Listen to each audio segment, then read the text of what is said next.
السلام علیکم ورحمۃ اللہ وبرکاتہ۔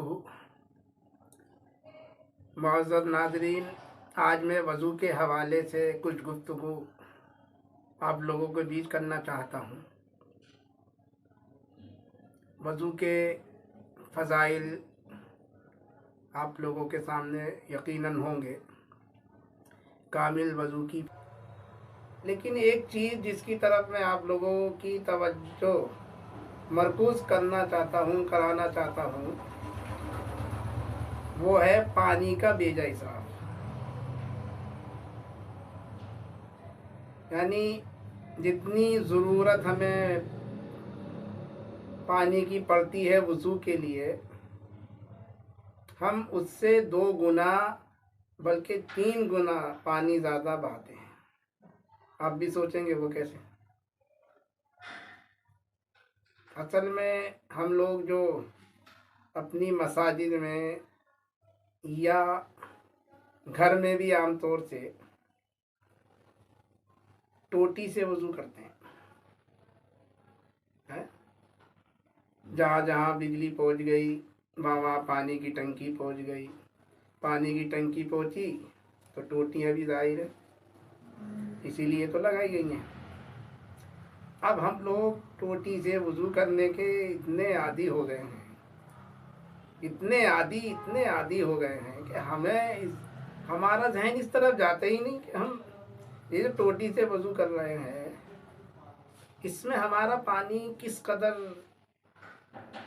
ضائع ہو رہا ہے وضو کرتے وقت، ہمیں اس کا احساس بھی نہیں ہوتا۔ اور احساس ہو بھی کیوں؟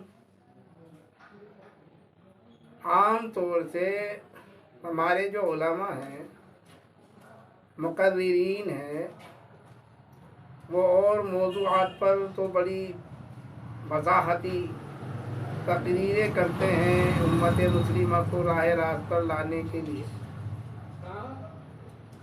پانی کا بے جا اسراف، اس کی طرف بھی اشارہ ہوتا ہے کہ پانی وضو میں زیادہ نہ بہائیں۔ لیکن خاص کر مسلمانوں کے اس عمل کا نام لے کر کے وضو سے جو ہم ٹوٹی سے جو ہم وضو کرتے ہیں، اس سے جو پانی بہتا ہے، اس کی طرف جو ہے میں نے تو ابھی تک کسی عالم کی زبان سے نہیں سنا۔ ہاں، البتہ پاکستان کے ایک مقرر بڑے مشہور و معروف ہیں،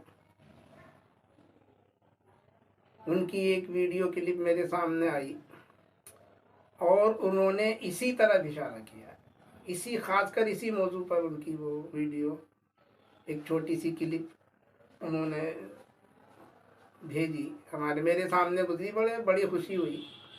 ایک مدت سے جو بات میں کہنا چاہ رہا تھا، اس کی ترجمانی اس ویڈیو کے اندر پوری موجود ہے۔ آئیے میں جو ہے اصل بات کی طرف آتا ہوں کہ ٹوٹی سے پانی کیسے زیادہ بہتا ہے۔ اس کا مشاہدہ اب کرنا، یعنی کہ ٹوٹی میں جس وقت ہم وضو کرنے کے لیے ٹوٹی کو کھولتے ہیں، تو وہ ٹوٹی ہماری عام طور سے دیکھا گیا ہے کہ بہت سے لوگ تو ٹوٹی کو بند ہی نہیں کرتے، یعنی ہاتھ دھونے کے بعد جو ہے کلی کر رہے ہیں، دانتوں میں انگلی چلا رہے ہیں، لیکن پانی متواتر بہ رہا ہے۔ مسواک کر رہے ہیں، مسواک ہے، سنت عطا ہو رہی ہے ماشاءاللہ مسواک کی، لیکن مسواک اپنا رگڑ رہے ہیں ماشاءاللہ اور پانی بہ رہا ہے۔ کلی کر رہا ہے، پانی بہ رہا ہے۔ چہرہ دھو رہے ہیں، یعنی جتنی دیر چہرہ دھویا رگڑا، اب جتنی دیر ہم نے یہ ہاتھ چلائے، پانی بہ رہا ہے۔ ہاتھ دھوئے، ہاتھ میں تو نہیں بہے گا، لیکن جب ہم 3 دفعہ منہ دھوئیں گے، داڑھی کا خلال کریں گے، ادھر ادھر سے داڑھی میں جتنی دیر ہمارے ہاتھ ہمارے بدن پر رہیں گے، اتنی دیر تک ٹوٹی سے پانی متواتر بہتا رہے گا۔ بہت سے لوگ تو سر کا گردن کا جو مسا ہوتا ہے، اس وقت بھی ٹوٹی بند نہیں کرتے،